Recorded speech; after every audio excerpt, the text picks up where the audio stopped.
You are listening to the Stop Binge Eating podcast with Kirsten Sarfty, episode number 244. Welcome to the Stop Binge Eating podcast. It's time for you to end your food obsession and begin feeling confident and in control around food. You are absolutely capable of eliminating binge eating from your life, and I'm going to show you how by giving you simple tools and insights that you can apply in your own life.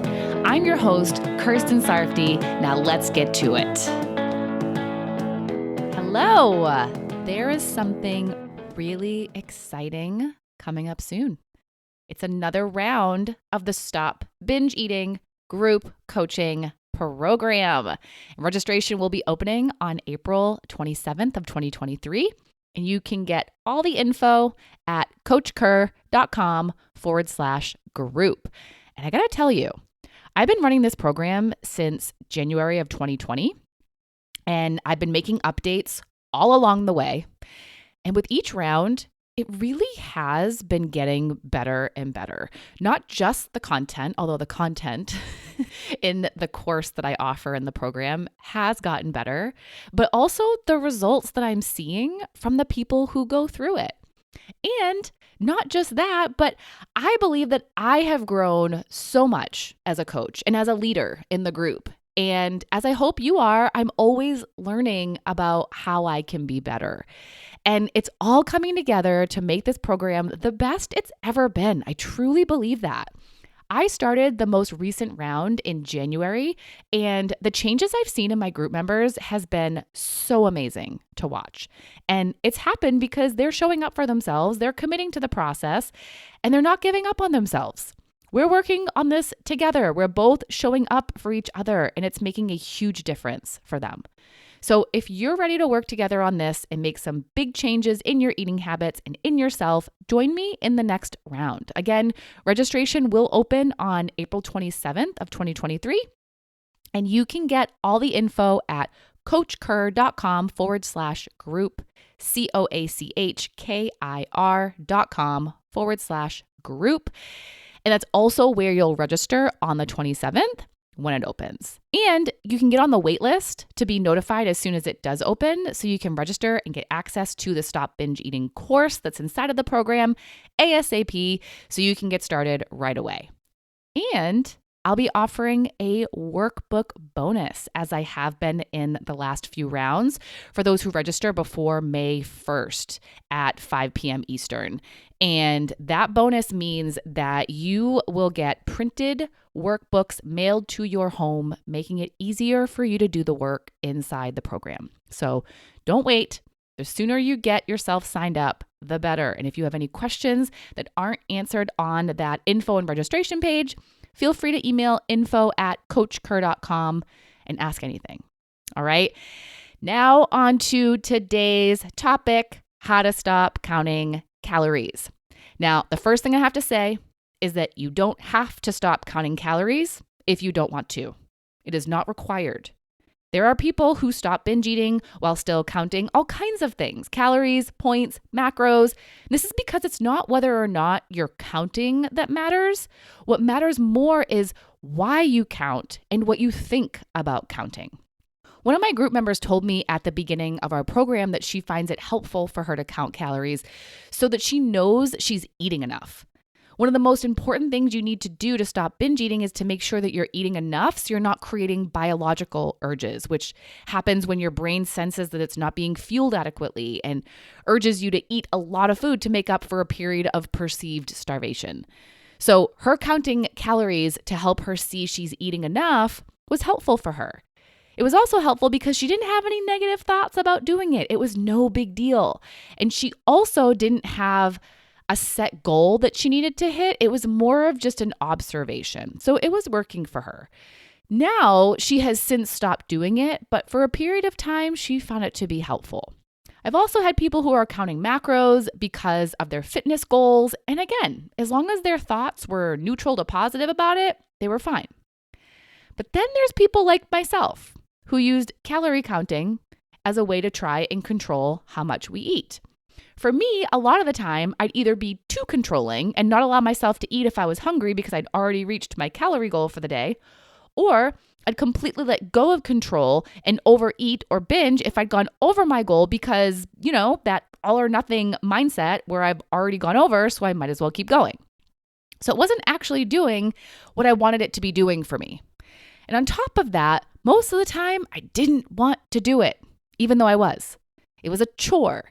It was not how I wanted to be spending my time, inputting what I ate into the app and doing the math to figure out how much I could eat and when in order to spread it out during the day and all that. I didn't want to be doing it, but I thought it was helpful. And let's be real, at times it was. There were times when I would eat according to my goals and I didn't hate counting calories and all was good. But I don't believe it really helped me with stopping my binging, because if you're going to stop binging, you need to put your focus on your urges, particularly what causes them and how to allow yourself to feel them all the way through. And counting calories didn't help me to do either of those. But because it was helpful sometimes, on days when I didn't feel urges to binge and on days when my hunger aligned with how many calories I was allotting myself, I kept doing it. And I kept doing it for reasons that I know a lot of other people do it for too. Control, safety, and comfort. Back when I first started counting calories to lose weight, back when I was in college, I actually had some fear about not counting them. I feared that if I didn't count them, I wouldn't lose weight or would gain weight. Throughout my 20s and into my 30s, counting calories made me feel safe because I thought that doing it was what would create weight loss or maintenance, whatever my goal was at the time. I felt a sense of control when I counted calories because in my mind, doing it would control my weight. And it felt safe and comfortable because I was so used to it.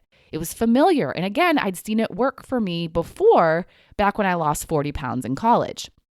But here's what I didn't know for a long time. Counting calories isn't what made me feel in control, safe, and comfortable. It was my thoughts about counting calories that did. Our thoughts are what cause us to feel in control, safe, and comfortable.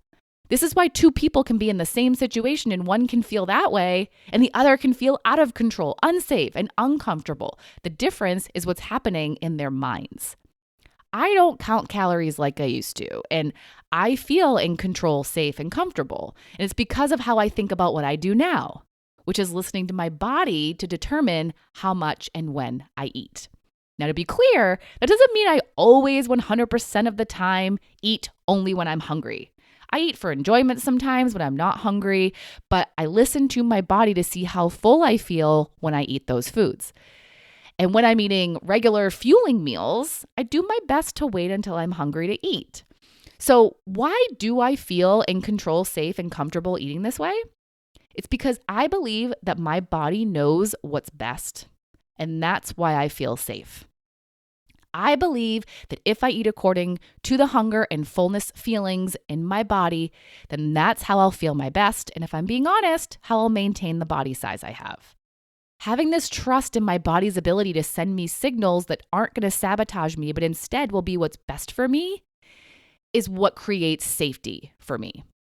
And I feel in control because I'm choosing to eat this way. And I believe that I have the ability to wait for hunger and to stop when I'm full.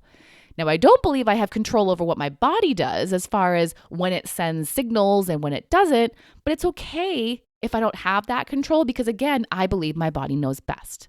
But I do want to say that sometimes our bodies do get confused. When we eat certain foods, for most people it's sugar and flour, our hunger hormones can get a little out of whack and we might experience what some people call false hunger, which is when you feel hungry but your stomach isn't actually empty. This does happen to me sometimes, and when it does, if I do notice that I probably shouldn't be hungry because of how much I've eaten and when I last ate, I can make the decision to feed the false hunger or not, and neither is right or wrong. But I'm in control of which I decide to do. And with all of this, because I've been practicing eating this way for years now, I feel comfortable. I've gotten used to it, and it's become my new normal. Now, some of you might hear all of this and think it sounds wonderful, but feel so far from being in this place without counting calories or whatever you're counting and just relying on yourself and your body. You haven't eaten according to your body's signals in years. You don't trust your body or you don't trust yourself. And I get that. It can be scary to step away from something that you feel in control, safe, and comfortable with when you're lacking trust. But just know that you don't have to jump right into it, and trust can be built. You don't have to try to do anything that feels too out of reach, and I recommend that you don't. Baby steps can be such a better approach. So instead of jumping from comfort to discomfort, you stay somewhere in the middle with a little comfort and a little discomfort. So what that can look like is continuing to count calories, but while you're doing it, you pay more attention to what your body is doing. You can have the calories as a crutch while also starting to make more decisions based on what you feel in your body. And you see what happens. When you take it one baby step at a time, you ease into this. It's like having training wheels on your bike. Sometimes you're on the training wheels and sometimes you're not. But as you go back and forth, you're learning how to ride the bike, even though you don't have full trust in your ability to balance on it, or maybe even full trust in the bike itself. But you're getting used to it. One day after you've built that trust and you've gotten used to it, and you're spending more time balanced on the bike and not on the training wheels, you feel comfortable letting go of the training wheels completely. You can count the calories that you eat and eat according to your body and see where you end up with calories at the end of the day if you want to. Then you might feel comfortable not counting calories at a meal and just relying on your body's signals, figuring that out. Or maybe not counting calories for a day as you're only relying on your body's signals and your decisions to start and stop eating according to them. And eventually, you get used to it. You build trust in your body's signals and in yourself, and you let go of counting the calories altogether. Now, there's a couple things I do want to say about this because when you're doing something like this, it can be too easy to get freaked out and stop progressing forward. And one reason this might happen is that there might be days when you eat according to your body's hunger and fullness and you eat more calories than you've previously been allowing. This is okay, and it's normal. One, because our bodies need different amounts of energy each day. Our calorie requirements aren't always going to be exactly the same. And also take into consideration that maybe the amount of calories you've been eating has been too low. And maybe that has been a reason why you've felt urges to binge. I'm not saying that's the case for everyone, but it's something to consider. And also, you are learning a new way to determine how much and when you eat, and you won't be perfect at it. So maybe you are eating more than your body requires for fuel sometimes because you're not noticing your fullness signal right away, or you're confused about whether or not you're hungry sometimes, and that's okay. Give yourself some space to not be perfect and space for trial and error and learning. Some of you are learning what it even feels like to be hungry or full, and some are learning to honor those feelings, and that can take some time to get good at. And with that comes the second thing I wanted to mention. It might be possible that you gain weight when you start doing this. Do not let that stop you from doing it, though, if it's something that you want to do. Remember, you are learning. It's a new method that you're practicing and getting used to. And again, you're not going to eat so that you're perfectly fueling your body without a calorie to spare. With practice and awareness and learning, you will eventually get to the place where you're eating more and more closely to what your body wants. But know that perfection is not the goal here. I know I personally don't eat perfectly, and no one I know does either. Like I said, I sometimes eat more than my body requires because I want to eat for enjoyment. I eat according to my wants, and that's okay. If I do, then I'm then going to eat according to my body's wants afterward. It's never supposed to be just about fueling your body or just about eating for pleasure. You can find a middle ground between the two where you'll feel your best both physically and mentally. Finding that balance between what you want for pleasure and what your body wants for fuel and paying attention to and caring about how you feel is what will be the most helpful in finding that balance. I know that weight gain is a big concern for people when they begin to work on letting go of calorie counting, and I couldn't understand that more. But just like when you're working on stopping being overly restrictive with your eating and starting to be more permissive with what you eat so that you can stop binge eating, weight gain might be a byproduct of the work that you're doing.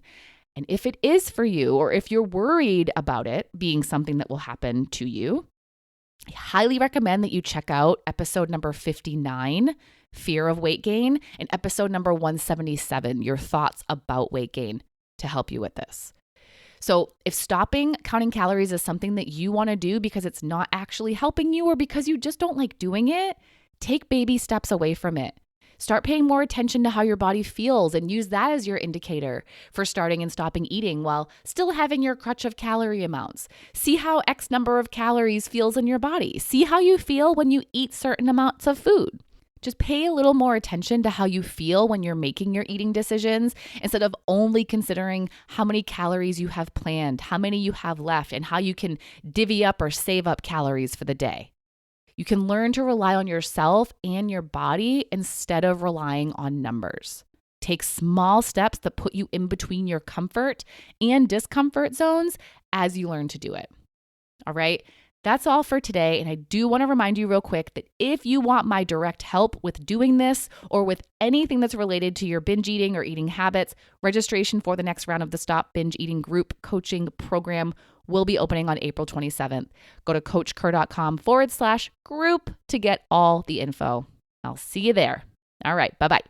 Thank you for listening to the Stop Binge Eating podcast. If you like what you heard today and you want more, go to coachker.com/free. That's COACHKIR.com/free to get some awesome free stuff to help you stop binge eating.